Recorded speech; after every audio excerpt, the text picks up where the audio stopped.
ขอนอบน้อมเอากุณพระแก้วเจ้าทั้งสามประการอันมีพระพุทธพระธรรมพระสงฆ์กุณพ่อกุณแม่กุณครูบาอาจารย์กุณศีลธรรมกรรมฐานจงมาปกห่มรักษาครูบาอาจารย์พระเจ้าพระสงฆ์ทุกรูปปกห่มรักษาบ่ออกไม่ออกศรัทธาตั้นสาธุชนคนดีผู้สนใจใฝ่ในธรรมทุกท่านขอถวายความเคารพแสดงความนับถือพระมหาเถระพระเถรานุเถระเจ้าคณะพระสังฆาธิการครูบาอาจารย์ที่เปิดวิทยุฟังอยู่ที่วัดที่ว่าเวลานี้เจริญปอนศรัทธาญาติโยมท่านสาธุชนคนดีผู้สนใจใฝ่ในธรรมทุกท่านอรุณสวัสดิ์ธรรมะสวัสดีสวัสดียามเจ้มืดของวันที่7วันนี้ประกันในวันอังคารที่7เดือนธันวาคมพุทธศักราช2564วันนี้เป็นวันเดือน3เหนือขึ้น3ค่ำพร่ำว่าเป็นวันการตี3:19 นาทีปะกันเจ้านี้ที่อุณหภูมิ16องศาในเวลานี้เจ้านี้16องศาอากาศก็เย็นสบาย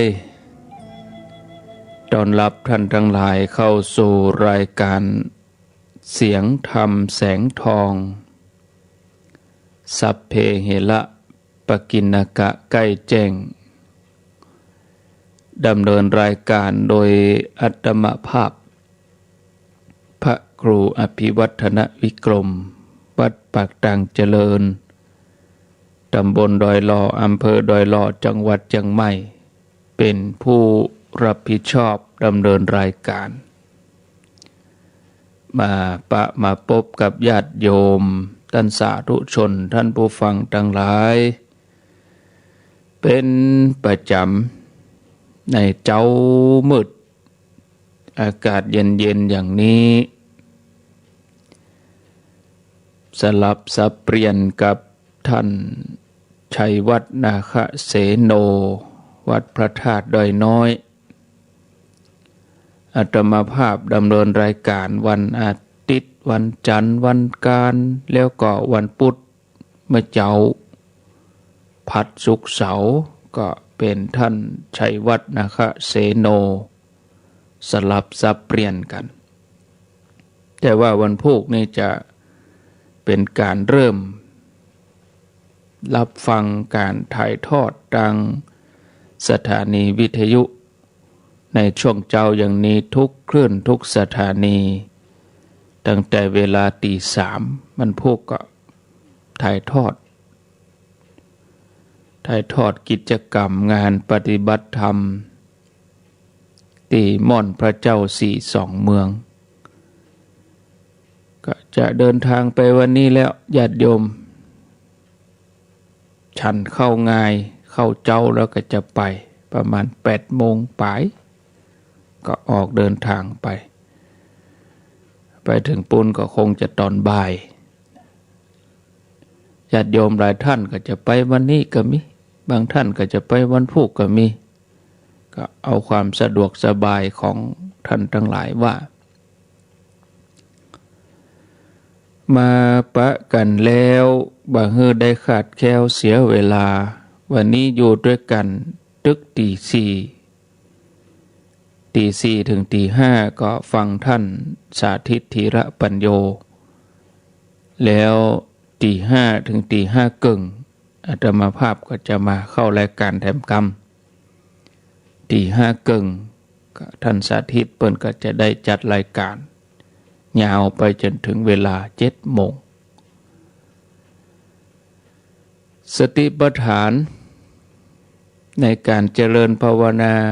ที่ญาติโยมกำลังทำอยู่ปฏิบัติอยู่แล้วก็ที่จะได้นำเสนอนำมาอู้ให้กับญาติโยมเขาท่านทั้งหลายได้ฟังนี่ก็จะเอาเฉพาะวิธีที่จะปฏิบัติบ่ได้มีความประสงค์ที่จะให้ญาติโยมได้ท่องให้จำแล้วก็เอาเป็นตำรา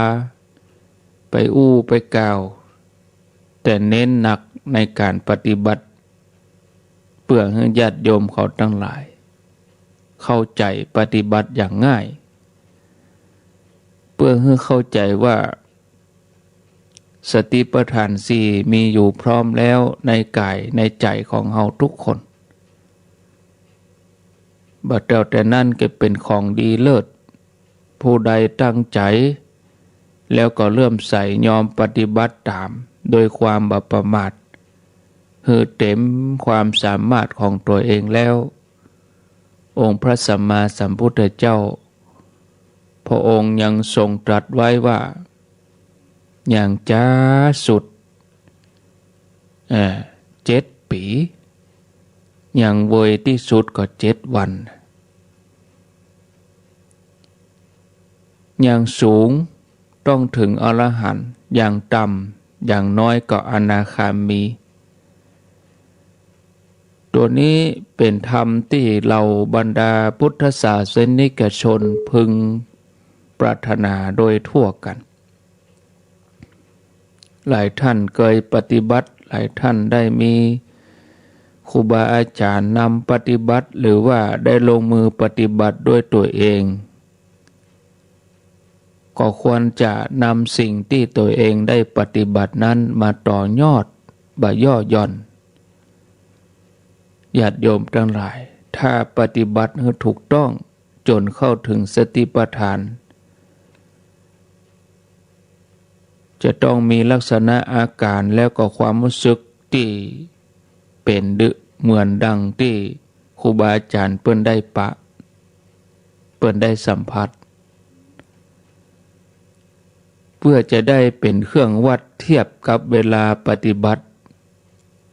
ที่แจกแยกออกไปเป็น2 ใน2 มิติคือนอกเหนือจากตำรับตำราก็ขอให้เฮาท่านทั้งหลายได้ตั้งใจปฏิบัติลงมือปฏิบัติจริงๆลงมือปฏิบัติด้วยตัวเองเพราะการที่เฮาได้มาฝึกเจริญพระกรรมฐานบ่จำเป็นจะต้องบังคับให้ทุกคนเป็นไปอย่างเดียวกันหมดเพราะต่างคนต่างมีอุบายความแยบคายเฉพาะตัวที่จะนำมาพิจารณาเมื่อเข้าถึงของจริงจุดประสงค์ของการเจริญภาวนานั้นบ่ใช่เฉพาะแต่สติปัฏฐานเท่านั้นแม้กรรมฐานอื่นๆนอกเหนือจากนี้ก็เหมือนกันจะเข้าถึงจุดเดียวกันถึงหมดเหมือนการเสียภาษีอากรที่เข้าหลวงมดเข้ากระทรวงการคลังแล้วก็นำมารวบรวมเก็บไว้ในที่คลังหลวงญาติโยมท่านสาธุชนพระพุทธศาสนาเป็นคำสอนขององค์พระสัมมาสัมพุทธเจ้าเป็นศาสนาที่แสดงถึงหลักสัจธรรมเป็นข้อเท็จจริงที่มีเหตุผลอันสมบูรณ์พร้อมทุกอย่างแล้วก็เป็นของที่มีอยู่ในตัวของเฮากู้คนอยู่แล้วพร้อมที่จะปฏิบัติให้เป็นไปในได้ทุกเมื่อ แล้วก็เป็นศาสนาที่ให้สิทธิเสรีภาพแก่ทุกคนที่จะนับถือก็ได้บ่นับถือก็ได้บ่เป็นพิษเป็นภัยบ่เป็นกรรมเป็นเวรแก่ขนบธรรมเนียมประเพณีศาสนาอันใดที่อยู่ตรงข้ามทั้งที่บางอย่างพุทธศาสนาบ่ได้สอนให้ทำอย่างนั้น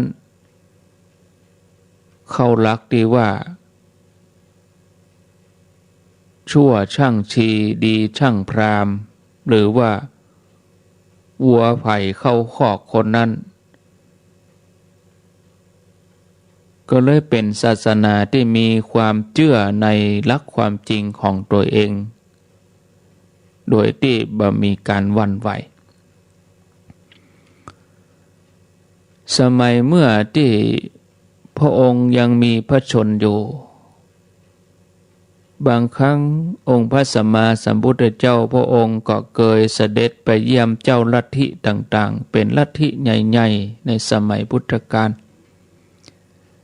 บางครั้งบางทีเจ้าลัทธิต่างๆนั้นก็มาเยี่ยมมาเฝ้าพุทธองค์พ่องหมู่ที่มาเหล่านั้นบางพวกก็มาถามปัญหาธรรมบางพวกก็มาแสดงลัทธิทดสอบภูมิปัญญาของตัวเองก็มีหมู่แรกนี่บ่มีปัญหาเท่ากับหมู่หลังเมื่อพุทธองค์ทรงแสดงหลักธรรมข้อเท็จจริงให้ฟังคล้ายๆกับ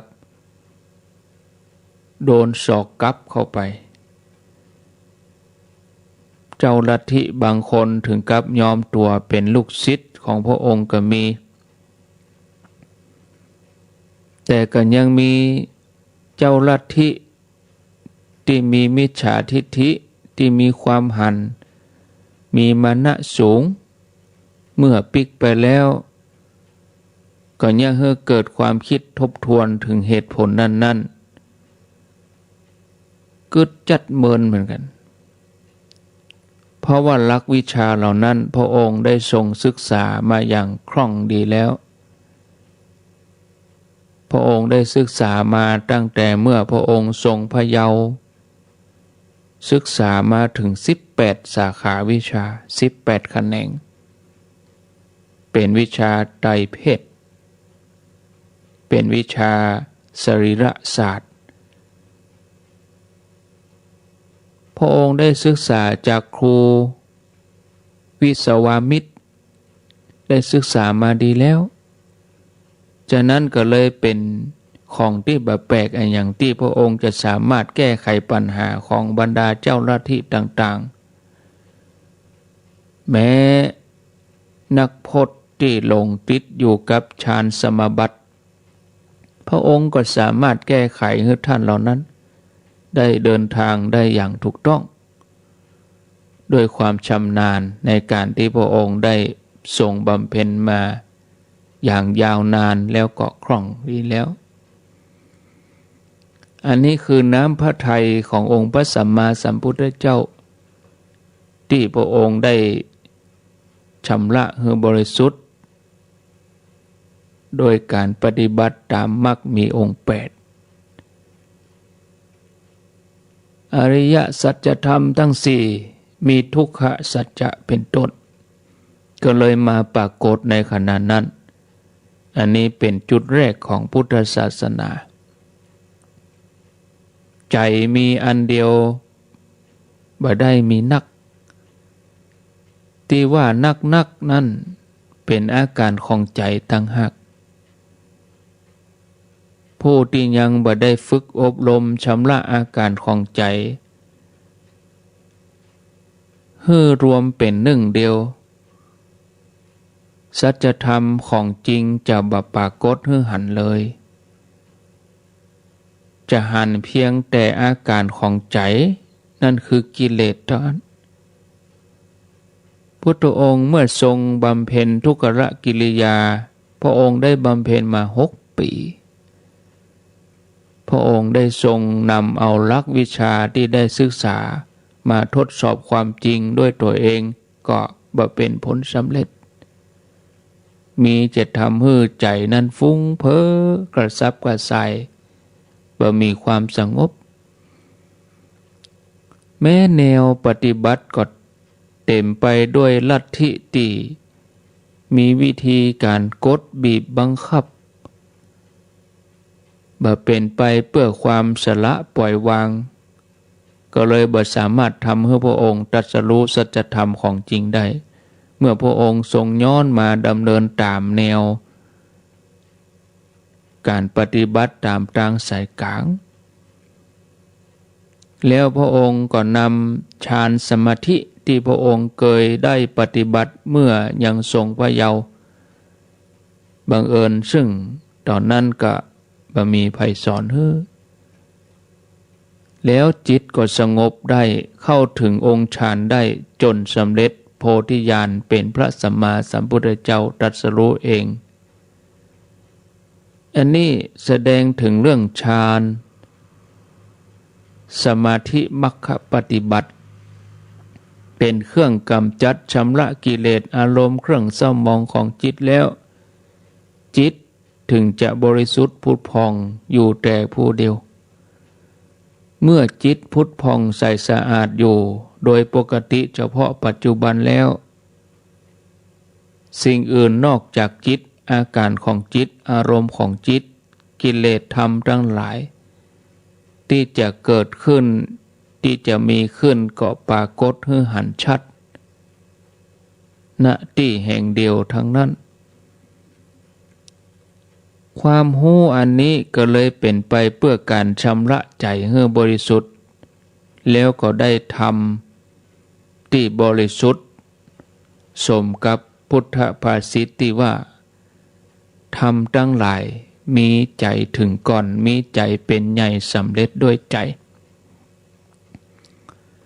ถ้าเราจะอู้เป็นกรรมง่ายๆเป็นกรรมไทยของเราง่ายๆเราก็ฮ้องว่าธรรมทั้งหลายเกิดปรากฏขึ้นที่ใจ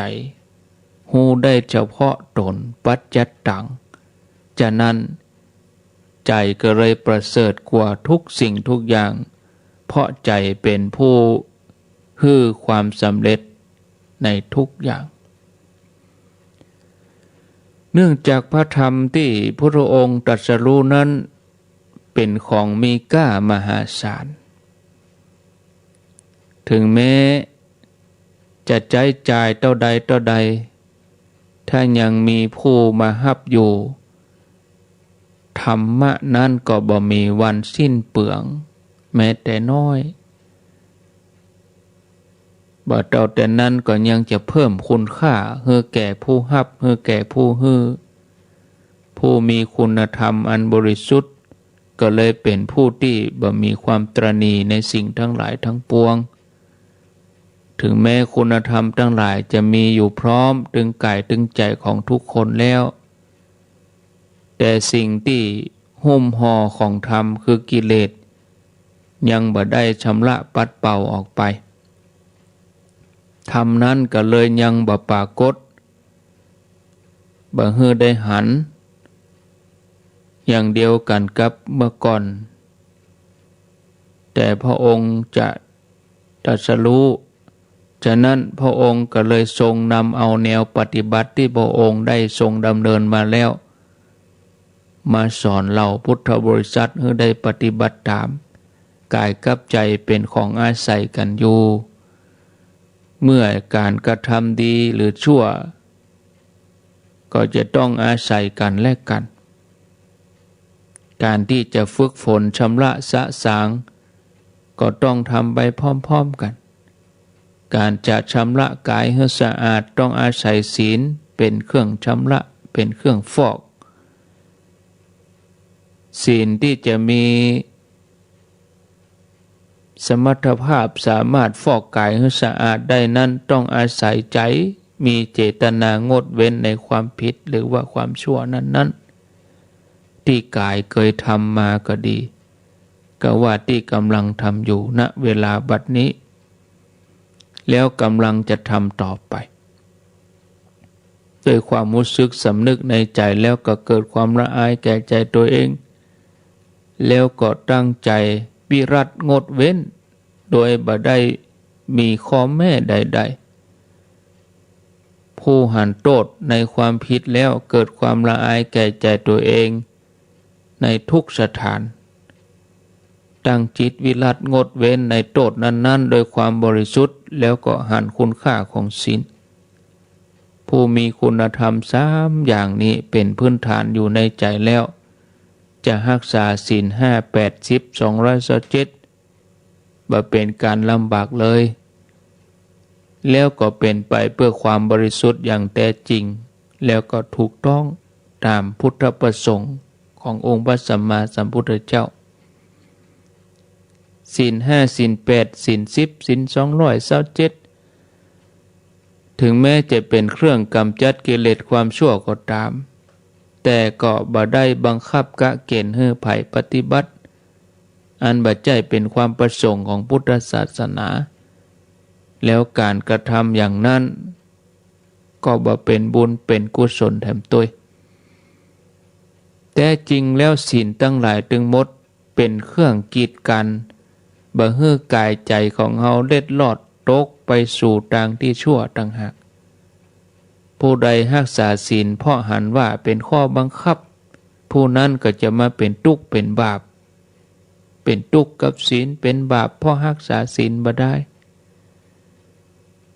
มนุษย์เฮาเกิดมาด้วยอำนาจของบุญบาปที่ตกแต่งให้ได้เกิดมาเมื่อเกิดมาแล้วปัจจัยนิสัยเดิมก็โดยมาลากไปตามอำนาจนิสัยเดิมแล้วใจของคนเฮาก็มันก็ชอบไปในทางเสียด้วยเพราะความเคยชิน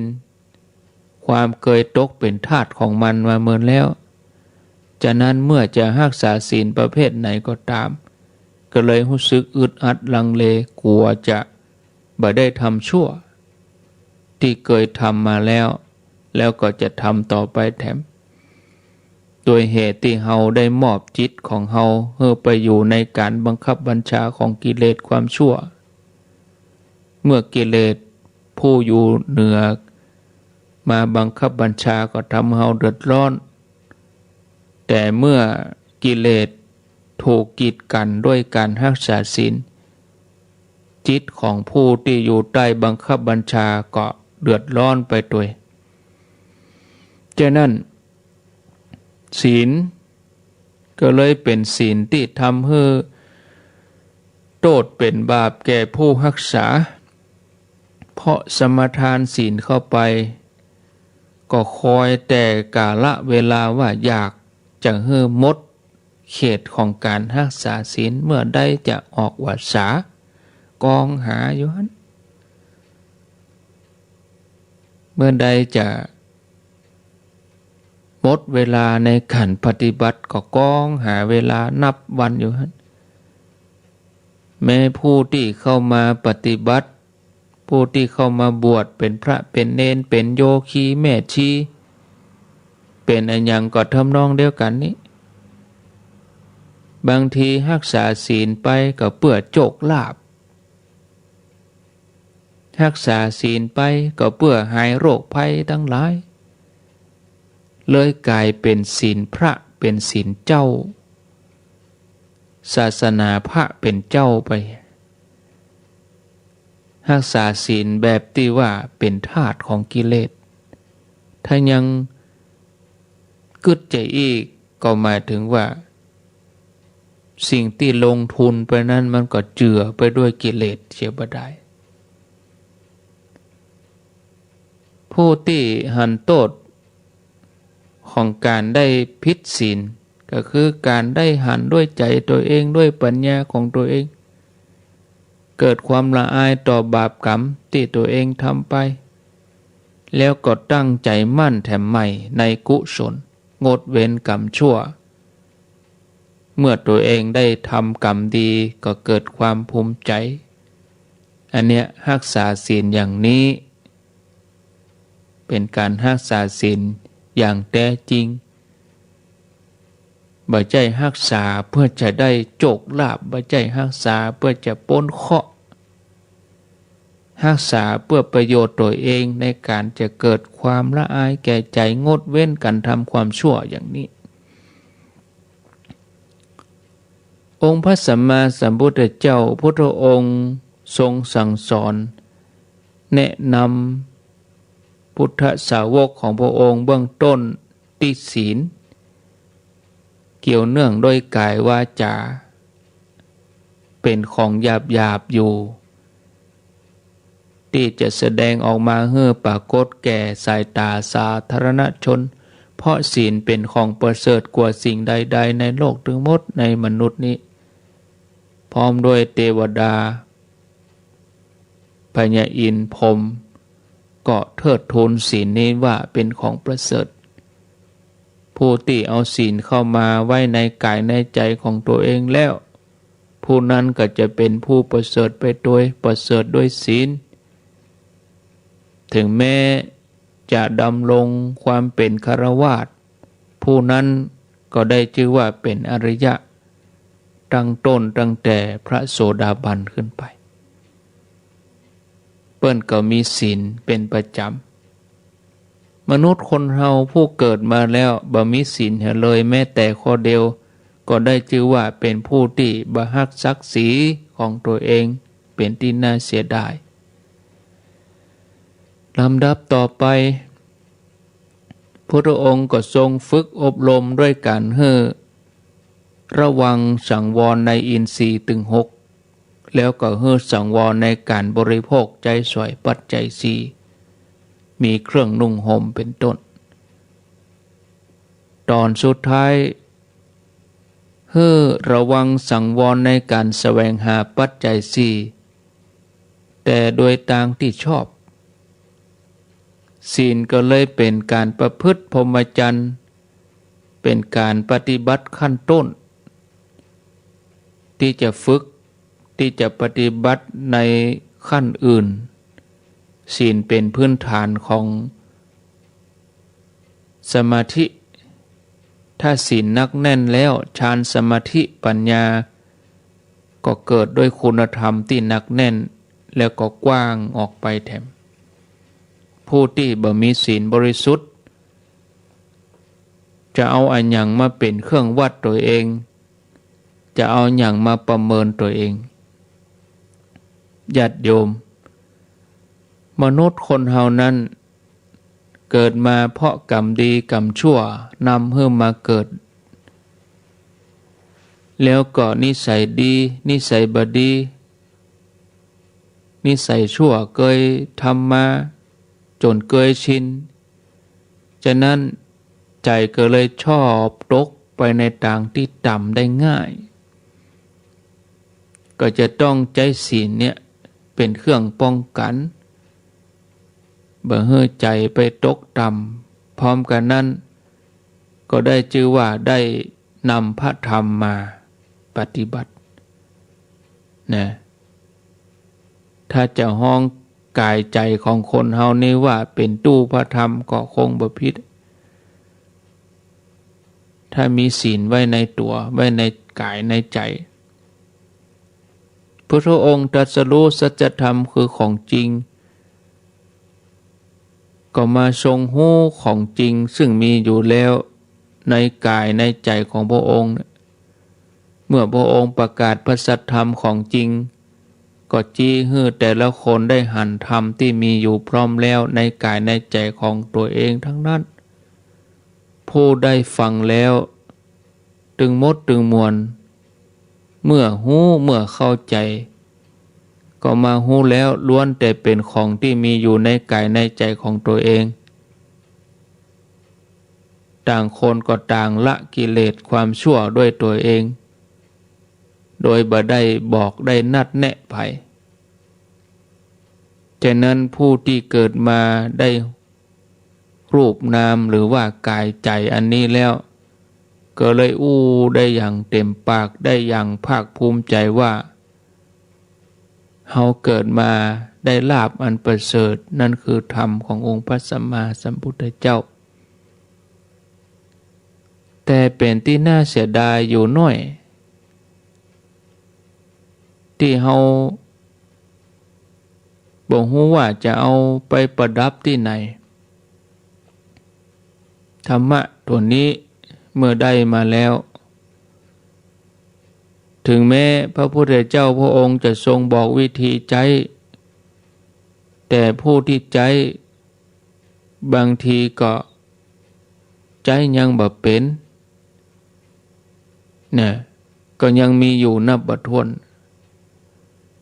สมัยนี้การศึกษาของบรรดาพุทธศาสนิกชนทั้งหลายนับว่าได้เจริญก้าวหน้าไปนักญาติโยมทั้งหลายต่างก็คงจะปากันภูมิใจเมื่อได้ยินพระมาเทศน์พระออกรายการวิทยุหรือว่าเฮาทั้งหลายได้ฟังธรรมะว่าเป็นอย่างนั้นเป็นอย่างนี้เข้าใจง่ายเข้าใจดีได้ฟังข้อความนั้นๆแล้วก็ได้ฟังพระอธิบายอาจจะห้องได้ว่าปากันเก็บเกี่ยวเอาพระธรรมขององค์พระสัมมาสัมพุทธเจ้าเก็บเอาไว้เป็นเข่งๆเลยเอาไว้เป็นคลังเลยที่ได้ฟังผ่านมาที่ได้ฮู้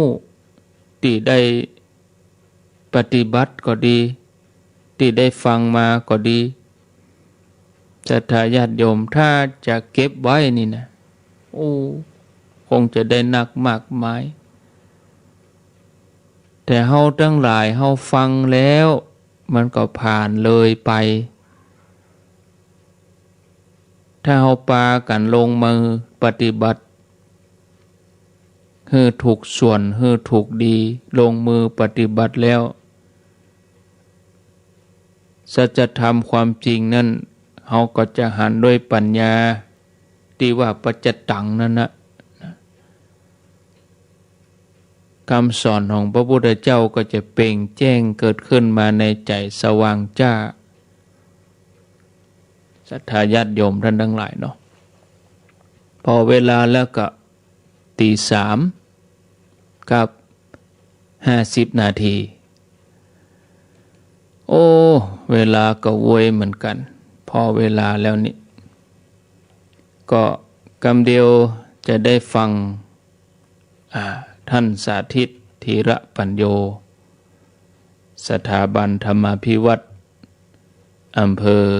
แม่เมาะจังหวัดลำปางก็เป็นประจำที่ท่านสาธิตเพิ่นจะได้ดำเนินรายการให้ญาติโยมทั้งหลายได้ฟังในทุกวันอังคารตั้งแต่เวลาตี 4จนถึงเวลา5 โมงแล้วเวลา5 โมงตี 5ก็อาตมาภาพจะมาเข้ารายการแถมกรรมวันนี้บ่มีสวดมนต์เนาะบ่มีการสวดมนต์เตื้อเพราะว่าวันพุธเขาก็ตึงจะสวดกันเต็มที่วันพุธนี้สวดกันตั้งแต่ตี 4ไปเลยเนี่ย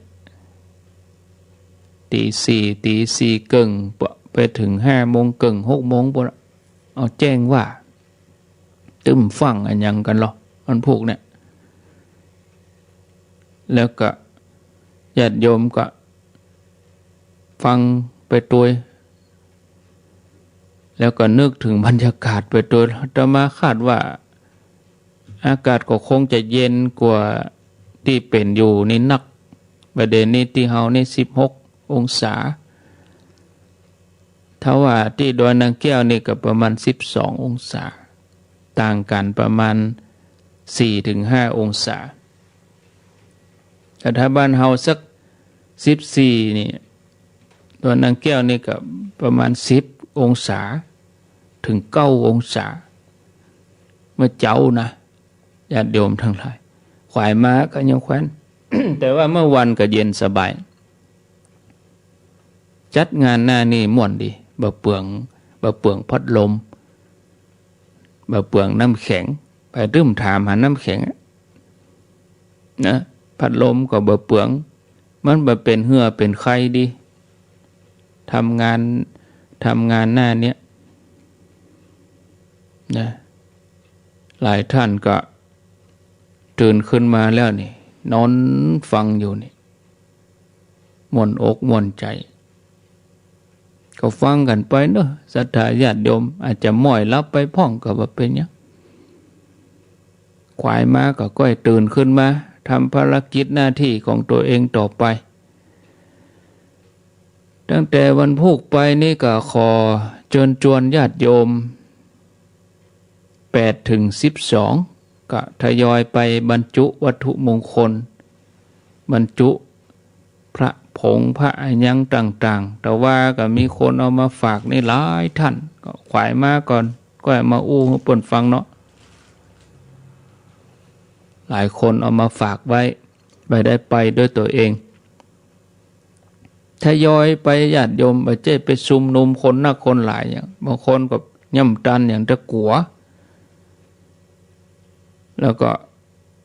เปิดห้องว่ามายาจิตเกิดขึ้นให้ใจฟังข่าว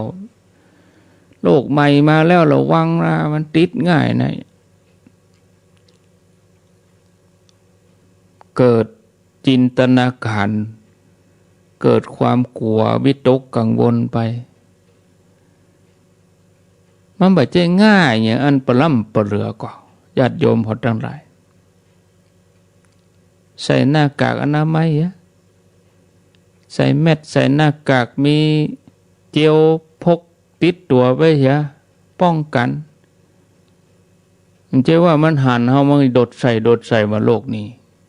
บางคนก็สร้างมายาจิตอันเกินไปจนป้อบ่ได้ไปไหนจนป้อบ่ได้บ่ไปที่อื่นพ่องนะก็เลยมโนภาพด้วยตัวเองบ่ไปหันที่อื่นพ่องบ่ไปหันอันอย่างที่ไหนตั้งใดสักเตื้อก็เลยเกิดมโนภาพด้วยตัวเองเกิดความวิตกกังวลอันก็แล้วแต่ไผแต่มันแล้วแต่หน้าบุญญาติโยมเนาะแต่เฮาบ่สะดวกไปเฮาก็อยู่ที่บ้านอนุโมทนาบุญถ้าบ่สะดวกจำเป็นแต่ๆนะก็บ่ว่ากันอันนี้เนาะส่วนครูบาอาจารย์พระเจ้าประสงค์เนี่ยบ่ก็ตึงไปกันอยู่นะไปปฏิบัติกับบักกี่รูป10 กว่ารูป10 กว่าตนนี่บ่ได้แล้วเฮาก็มาแยงพอก็บ่ใช่มีพระที่อื่นเลยหมู่เฮาที่เฮาฮู้กันนี่อยู่นะญาติโยมท่านทั้งหลายก็เมื่อวันเฮาก็เกิดใจได้เฮาก็ทยอยไปเอาครัวเอาหยังไปบรรจุ